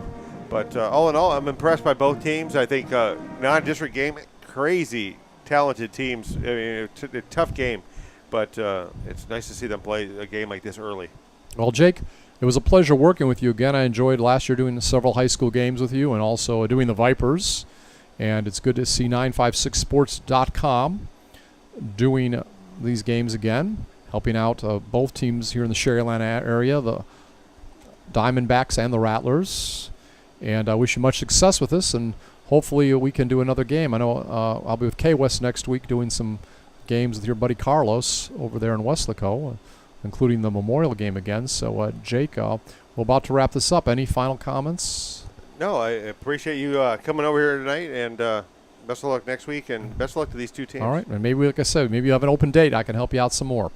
So we thank everyone for either listening or viewing today, and we hope you enjoyed the broadcast. Once again, final score, it was the Mustangs over the Diamondbacks, 41-24.